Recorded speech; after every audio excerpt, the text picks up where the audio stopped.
Hello everyone, welcome to emerging bulls. मैं प्रशांत आप सभी का स्वागत करता हूँ इस नए वीडियो में, जहाँ पर हम लोग पहली बार अपने चैनल पर आईपीओ का एक एनालिसिस करेंगे। तो गाइज, बिना कोई देरी किए चलिए शुरू करते हैं। तो फाइनली अभी एक आईपीओ आ रहा है, Garuda construction and engineering limited का, आप स्क्रीन पर देख ही सकते हो।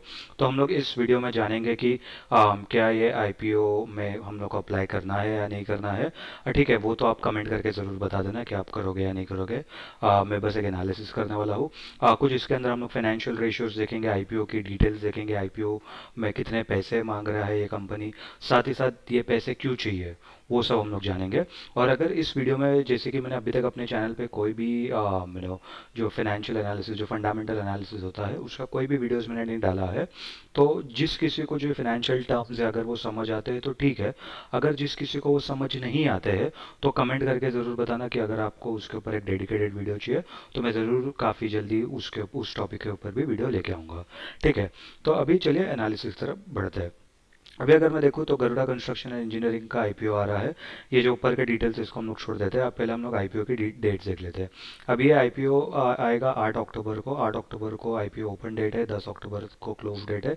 3 दिन तक चलेगा। फ्राइडे को अलॉटमेंट होगा और 14 अक्टूबर को, यानी कि अगले के अगले हफ्ते, आप जिन जिन किसी को भी आईपीओ का अलॉटमेंट नहीं मिला है, वो लोग के पैसे रिफंड हो जाएंगे और उसी दिन शेयर्स भी डीमैट अकाउंट में अपने चले जाएंगे। और 15 अक्टूबर को इसका लिस्टिंग हो जाएगा स्टॉक मार्केट पे, स्टॉक एक्सचेंज पर। ठीक है, अभी जैसा कि ऑलरेडी हम लोग ने इधर आईपीओ डेट और डेट देख लिया है, अक्टूबर 8 तो अक्टूबर 10 का है। और उसके बाद इसका अगर फेस वैल्यू देखोगे तो 5 रुपये पर शेयर पे चल रहा है, मतलब ऑलरेडी स्प्लिट हो चुका है। 92 to 95 का इसका शेयर का प्राइस बैंड है। अगर आप लोगों को अप्लाई करना है तो 95 पे ही अप्लाई करेंगे हम लोग। 94.75, 94.80, 94.99 पे भी अगर आप अप्लाई करोगे तो रिजेक्ट हो जाएगा आपका जो अलॉटमेंट है, आपका जो आईपीओ का रिक्वेस्ट है, रिजेक्ट हो जाएगा।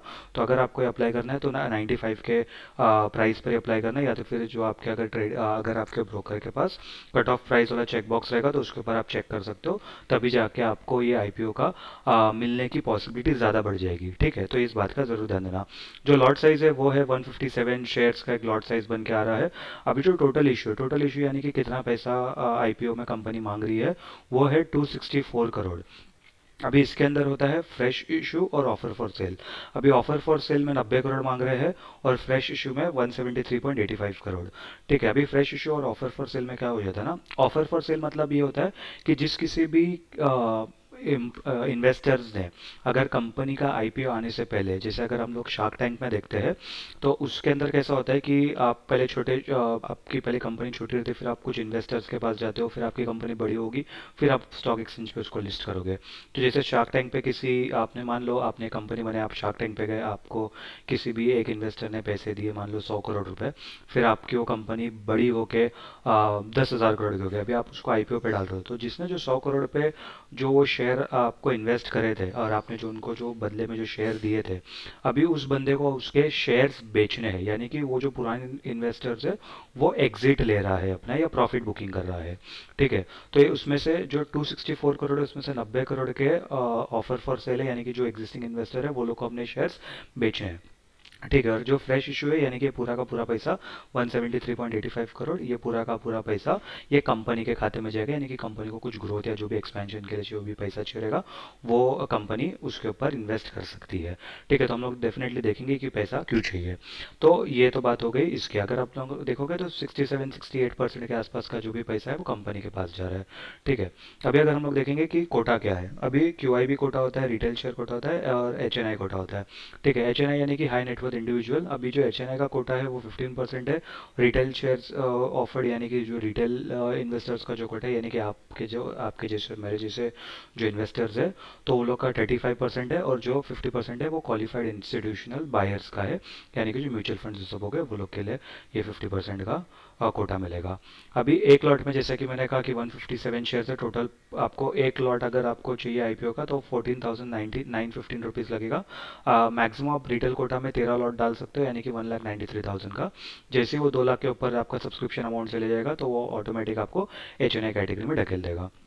ठीक है, अभी जो प्री आईपीओ अगर आप देखोगे, प्रवीण कुमार, विजेंद्र कुमार अग्रवाल और PKH ventures limited and make India township private limited are the companies promoters.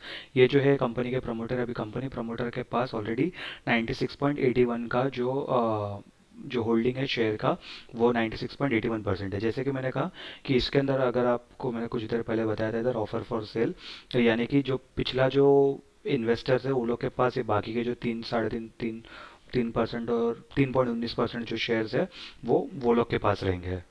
जो एग्जिस्टिंग इन्वेस्टर्स है दूसरे वाले प्रमोटर के अलावा, वो लोग के पास वो वाले शेयर्स रहेंगे। इसके लिए जो एक्चुअल प्रमोटर है उसके पास सिर्फ 96.81% का ही शेयर होल्डिंग पड़ा हुआ है। ठीक है, अभी कंपनी के बारे में थोड़ा सा जान लेते हैं। अभी Garuda construction and engineering limited was founded in 2010, यानी कि 14-15 साल पुरानी कंपनी है। ठीक है, the company provides comprehensive construction services for residential commercial infrastructure, industrial projects, as well as additional services for infrastructure and hospitality projects. The company also provides such as operation and maintenance and mechanical, electrical and plumbing services, as well as for finishing works as a part of construction services. तो अभी क्या कर रहा है, ये basically infrastructure sector में है। जितने भी रेसिडेंशियल प्रॉपर्टी के लिए, कमर्शियल प्रॉपर्टी के लिए, इंडस्ट्रियल प्रोजेक्ट्स के लिए, जितने भी हॉस्पिटैलिटी प्रोजेक्ट्स के लिए, जितने भी ये लोग को सर्विसेज यानी operations, maintenance, mechanical, electrical, plumbing, यानी कि मोटा मोटी अगर आपको घर पे कुछ काम करवाना है, ठीक है, तो आपको अगर मैकेनिकल काम करवाना है उसका भी ये लोग काम करके देंगे, इलेक्ट्रिकल काम करवाना है, प्लम्बिंग का काम कराना है वो भी करा के दे देंगे। जैसे बड़ी बड़ी प्रॉपर्टीज़ होती है, ठीक है, अभी जैसे मान लो अगर आपके पास एक 100 एकड़ की ज़मीन है, अगर उसके ऊपर आपने एक रिसोर्ट खोल दिया है, तो रिसोर्ट का जो ऑपरेशन है, उसका जो मेंटेनेंस वो सब है, वो सब भी ये कंपनी करती है। ठीक है, तो अभी ये लोग की जो स्ट्रेंथ वो सब है, अगर आप देखोगे तो exclusive and focused business approach, the company primarily focus on construction of residential and commercial building and is now venturing into industrial and infrastructure projects as well. तो अगर आप देखोगे अभी रेसिडेंशियल और कमर्शियल बिल्डिंग में ही जा रहा है, अभी इंडस्ट्रियल यानी जो बड़ी बड़ी फैक्ट्रीज वो सब होती है वो लोग के इंफ्रास्ट्रक्चर प्रोजेक्ट के ऊपर भी जाने वाला है। तो ये कंपनी का एक ग्रोथ कहीं ना कहीं अंदेशा हम लोग को समझ में आ रहा है कि आगे इस सेक्टर में ग्रोथ हो सकता है। और डेफिनेटली अगर as an India, as a country, as a developing nation अगर हम लोग को ग्रो करना है, तो डेफिनेटली इंफ्रास्ट्रक्चर पे काफ़ी ज़्यादा फोकस होगा कोई भी गवर्नमेंट का।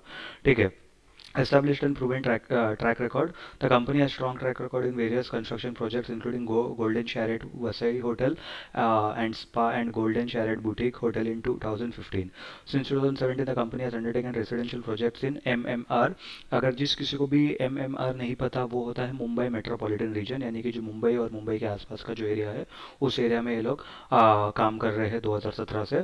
From 2010 to 2017 the company focused on civil engineering in MMR Karnataka and Tamil Nadu. तो अभी इसके अंदर अच्छी बात क्या है कि थोड़ा सा जो रीजन है ना, लोग ने डाइवर्सिफाइड कर दिया है, सिर्फ मुंबई का एरिया ही नहीं है, क्योंकि अगर मान लो कल को अगर कुछ हो जाता है मुंबई में, कुछ भी इशू आ जाता है, तो ये लोग का धंधा थोड़ा सा गिर सकता है। बट साथ ही साथ कर्नाटक और तमिलनाडु में भी कहीं ना कहीं ये लोग का बिजनेस ये लोग एक्सपांड कर चुके हैं।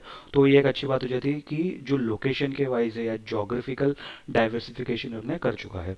ठीक है, strong project management and execution capabilities. ठीक है, ये तो ऑब्जेक्टिव हो जाता है, इसके ऊपर कुछ डेटा तो हम लोग को कोर डेटा हम लोग को नहीं मिलेगा। ठीक है, अभी strong financial performance and healthy balance sheet. The company recorded revenue from operations 11,875 lakhs from the period ended in April 30, 2024। और उसके बाद ये सारे नंबर्स ही हम लोग बाद में डिस्कस भी करेंगे जब हम लोग कंपनी फाइनेंशियल्स की बात करेंगे। Visible growth was increasing order book. ठीक है, अभी अगर हम लोग देखें तो order value of companies ongoing and pending projects total 1,40,000, यानी कि 14 करोड़ के आसपास का ये लोग का जो प्रोजेक्ट है वो अभी तक पड़ा है, 140 करोड़ सॉरी। और वो Mumbai metropolitan region, Arunachal Pradesh, Karnataka, Rajasthan and Punjab. The increasing number of construction work and project help the company maintain its growth and momentum reputation. Experience promoter directors and management team. ठीक है, ये तो ठीक है, ये सब तो हम लोग जो डायरेक्टर प्रमोटर वो सब का तो वो हम लोग का उसकी कैपेबिलिटी के हिसाब से मालूम पड़ता है। इसका अगेन कोई नंबर नहीं है, जो क्वांटिटेटिव एनालिसिस नहीं कर सकते, उसका क्वालिटेटिव एनालिसिस होता है। अगेन क्वांटिटेटिव और क्वालिटेटिव एनालिसिस के ऊपर भी अगर वीडियो चाहिए तो कमेंट करके ज़रूर बताना। ठीक है, बट जैसे कि मैंने इधर ऊपर भी कहा था कि इधर कर्नाटक तमिलनाडु है, बट अगर हम लोग इधर देखेंगे तो आने वाले इन लोगों के पेंडिंग जो प्रोजेक्ट्स है वो कहीं ना कहीं अरुणाचल प्रदेश, राजस्थान और पंजाब में भी आ रहे हैं। और इधर ये भी लिखा है as of September 8, 2024 the company has 65 permanent employees, यानी कि जो अभी काफ़ी ज़्यादा छोटी कंपनी है। जो मैं आपको बताऊंगा अभी कि कंपनी एक्चुअली एक स्मॉल कैप कंपनी में कंसिडर है, और इसीलिए इस स्मॉल कैप कंपनी में फ़ायदा ये हो जाता है कि अगर फ़ायदा और नुकसान दोनों चीज़ों के होते हैं, कि मतलब दोनों दोनों पहलू हम लोग को देखने चाहिए। कि फ़ायदा ये होता है कि स्मॉल कैप कंपनी के पास एक रूम है ग्रो करने के लिए, but small small cap company का दिक्कत ये हो जाती है कि काफ़ी ज़्यादा छोटी कंपनी है ना, तो अगर इसके अंदर थोड़ा बहुत भी ऊपर नीचे आ गया, उतार चढ़ाव आ गया, तो कंपनी रात रात बंद हो सकती है, या फिर उस लोग के ऊपर ज़्यादा कुछ डेट अगर बढ़ गया कंपनी के ऊपर, तो कहीं ना कहीं वो सिर्फ डेट ही पे करते रह जाएगी और प्रॉफिट कभी क्या बोलते हैं, प्रॉफिट कभी रिपोर्ट ही नहीं करेगी। तो उस इसलिए ना थोड़ा सा उसके अंदर डगमगाया सा थोड़ा सा एक माहौल रहता है। बट फिर भी हम लोग कंपनी फाइनेंशियल्स एक बार देखेंगे, और उसके बाद ही हम लोग अपना डिसीजन बना सकते हैं। ठीक है, अभी अगर हम लोग कंपनी फाइनेंशियल्स की बात करें तो आप देखोगे 2022, 2023, 2024, और ये 2 अप्रैल 2024 तक का भी है। हम लोग ये अप्रैल वाला से ये कॉलम छोड़ देंगे, हम लोग ये सिर्फ 3 साल का हम लोग एनालिसिस करेंगे। ठीक है, अगर आप देखोगे 2022 एंड ऑफ द ईयर तक का 111 करोड़ का ये था, क्या बोलते हैं, एसेट्स थे, फिर बढ़ के 176% आ गए, यानी कि 65 करोड़ आ गया, यानी कि अगर हम लोग देखें तो 60% के आसपास का जंप आया। और उसके बाद वापस और 50 करोड़ के आसपास का इसके अंदर और जंप आया है। तो मोटा मोटी एसेट्स के अंदर तो अच्छा खासा इंक्रीज हो ही रहा है। अभी अगर रेवेन्यू हम लोग देखें, 77 करोड़ का रेवेन्यू 161, तो डबल से ज़्यादा हो गया रेवेन्यू। फिर उसके बाद 154, इधर कहीं ना कहीं थोड़ा सा घट गया है, एसेट्स बढ़ गए लेकिन रेवेन्यू घट गया है। तो ये कहीं ना कहीं ये हो सकता है कि शायद अगर लोग ने अपना जो भी बोरोइंग वोरोइंग रहेगा अगर वो कम कर दिया रहेगा, तो उसकी वजह से शायद एसेट्स बढ़ गए रहेंगे। अभी अगर आप देखोगे 77 करोड़ के रेवेन्यू पे 18 करोड़ का प्रॉफिट बुक करा है, प्रॉफिट रिपोर्ट करा है, यानी कि मोटा मोटा 20-22% के आसपास का प्रॉफिट बुक करा है। 161 के ऊपर 40 करोड़ का प्रॉफिट बुक करा है, यानी कि 25% के आसपास। और 36 करोड़ का प्रॉफिट बुक करा है 154 करोड़ के रेवेन्यू के ऊपर, यानी कि मोटा मोटी वही 20-22%, 22 से 24% के बीच में कुछ ना कुछ लगा प्रॉफिट मार्जिन चल रहा है। ठीक है, अभी अगर नेटवर्थ की बात करूँ तो 41 करोड़ था, 41 करोड़ से सीधा बढ़कर 82 करोड़ हो गया, डबल हो गया। और उसके बाद 119 करोड़ हो गया। ठीक है, रिजर्व्स एंड सरप्लस की बात करूँ तो पहले 129 करोड़ के रिजर्व्स थे, 70 करोड़ के फिर उसके रिजर्व थे, फिर उसके बाद बढ़कर 81 करोड़ के हो गए। और टोटल बोरिंग भी देखेंगे, सबसे पहले 2022 पे 12 करोड़ की बोरिंग थी, उसके बाद सिर्फ 19-20 लाख की बोरिंग बची है, अभी तो सिर्फ 15 लाख की बोरिंग बची है। अभी मेरे हिसाब से ना, मतलब काफ़ी बार मुझे ऐसा लगता है, अगेन सबका बिजनेस करने का तरीका काफ़ी ज़्यादा अलग होता है। मेरा तो कोई बिजनेस है नहीं तो मुझे पता नहीं, बट अगर मैं इनकी जगह रहूँ, मैं कोई भी कंपनी, मतलब सिर्फ ये कंपनी नहीं बट कोई भी कंपनी में अगर मैं रहूँगा, तो मैं हमेशा ये सोचूंगा कि जितने भी मेरे पास कर्जे हैं वो मैं निपटा दूँ। स्पेसिफिकली अगर मेरे पास 81 करोड़ है, और साथ ही साथ अगर मुझे मान लो 81 करोड़ की जगह 1 करोड़ भी अगर मेरा बोरोविंग रहेगा, और 81 करोड़ अगर मेरे पास पड़े, तो मैं वो दे के निपटा दूंगा। तो क्योंकि उसके ऊपर मैं मुझे अगर बोरोविंग जा रहा है तो मतलब मेरा इंटरेस्ट भी जा रहा है, तो कहीं ना कहीं मेरा प्रॉफिट पे भी इम्पैक्ट करेगा। ठीक है, हालांकि 15 लाख का प्रॉफिट, 15 लाख के इस पे ज़्यादा इम्पैक्ट नहीं करेगा इंटरेस्ट रेट के हिसाब से। बट फिर भी अगर वो 36 साढ़े 36 करोड़ का जो प्रॉफिट दिख रहा है वो बढ़कर मेरा एक बार 37 करोड़ या 38 करोड़ भी हो सकता है। तो मैं उस चीज़ के ऊपर थोड़ा ध्यान देने की कोशिश करूँगा। अभी अगर हम लोग यहाँ पर देख लेते हैं, आर ओ ई चल रहा है 36% का, जो कि काफ़ी ज़्यादा अच्छा है। आर ओ सी 46.69 बहुत अच्छा है। Return on net worth 30%। और प्राइस टू बुक वैल्यू 5.97 थोड़ा सा ज़्यादा है। बट अगर हम लोग यहाँ पर देखेंगे पैट मार्जिन 23.63, जो हम लोग ने ऑलरेडी डिस्कस करा था। तो अभी अगर हम लोग देखेंगे कि प्री आई पी ओ इसका जो अर्निंग्स पर शेयर हो रहा है वो 4.87 हो रहा है, यानी कि एक शेयर के ऊपर ये लोग कितना अर्निंग पोस्ट कर रहे हैं वो 4.87 है। अभी अगर पोस्ट आईपीओ देखेंगे तो 4.52 हो जाएगा।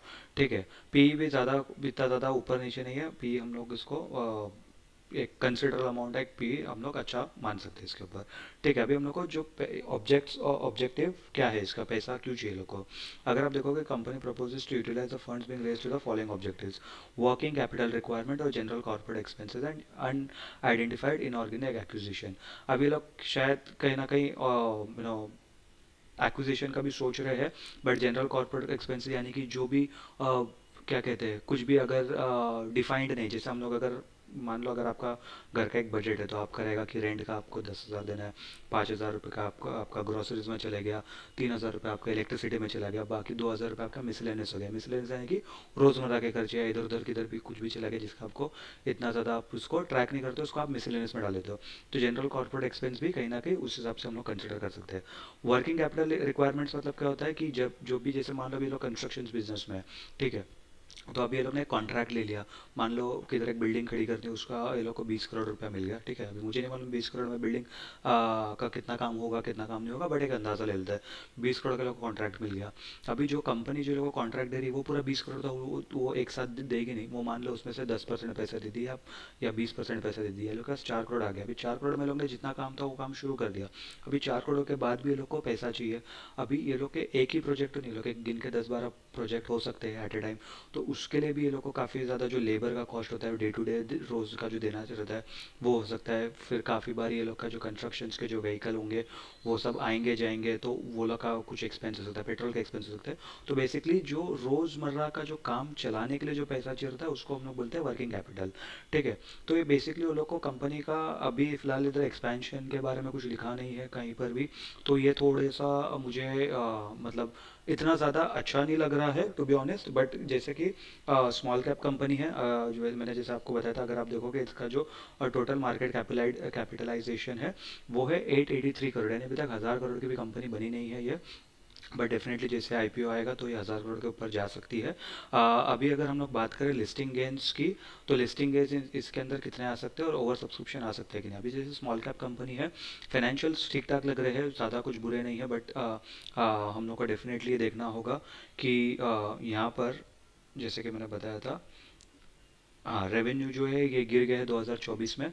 तो यहाँ पर थोड़ा सा एक कंसर्न की बात है, उस चीज़ का हम लोग को ध्यान रखना पड़ेगा, क्योंकि रेवेन्यू गिर गया तो इसके लिए पैट भी गिर गया। पैट नहीं, मतलब पैट का मतलब सिंपल मतलब ये होता है कि नेट प्रॉफिट या प्रॉफिट आफ्टर टैक्स, ये भी कहीं ना कहीं गिर गया। तो इस चीज़ का एक थोड़ा सा हम लोग को ध्यान रखना पड़ेगा। अगर हम लोग लिस्टिंग गेंस की बात करें तो कहीं ना कहीं अभी जो 95 रुपीज़ का जो लगा पर शेयर जो हाईएस्ट प्राइस बैंड है, तो मेरे हिसाब से जब ये लिस्ट होगा तो कहीं ना कहीं 135-140 के आसपास ये लिस्ट हो सकता है। यानी कि मोटा मोटी 40-45% का हम लोग को लिस्टिंग गेंस इसके ऊपर दिख सकते हैं। ओवर सब्सक्रिप्शन डेफिनेटली हो सकता है क्योंकि स्मॉल कैप कंपनी है, साथ ही साथ सेक्टर अच्छा है। और ओवर सब्सक्रिप्शन की बात करूँ तो 40-50% मेरे को मुझे ऐसा लगता है कि ओवर सब्सक्रिप्शन हो सकता है। साथ ही साथ अगर आपको कंपनी के बारे में और भी जानना है तो आप ये लिंक, मतलब चित्तौड़गढ़ की वेबसाइट है, फ्री ऑफ कॉस्ट वेबसाइट है, आप उसके ऊपर जाके देख सकते हो, या आपके खुद के जो भी सेबी की वेबसाइट पे जाके देख सकते हो, एनएससी की वेबसाइट पे जाके देख सकते हो, या खुद के जो भी ब्रोकर है उसके वेबसाइट पे जाके आप इसका रेड हेरिंग प्रॉस्पेक्ट यानी DRHP और RHP जाके पढ़ सकते हो और आपको और ज़्यादा समझ में आएगा। बाकी आई होप आप लोग को ये वीडियो पसंद आया होगा। वीडियो अगर पसंद आया होगा तो वीडियो को लाइक कर देना, चैनल को सब्सक्राइब कर देना, और कमेंट करके ये भी ज़रूर बताना कि आप लोग इसका इस कंपनी में अप्लाई करोगे या नहीं करोगे, और अगर करोगे तो इसका क्या रीज़न होगा। तो चलिए गाइस, तब तक मैं मिलता हूँ आपसे अगले वीडियो में, तब तक के लिए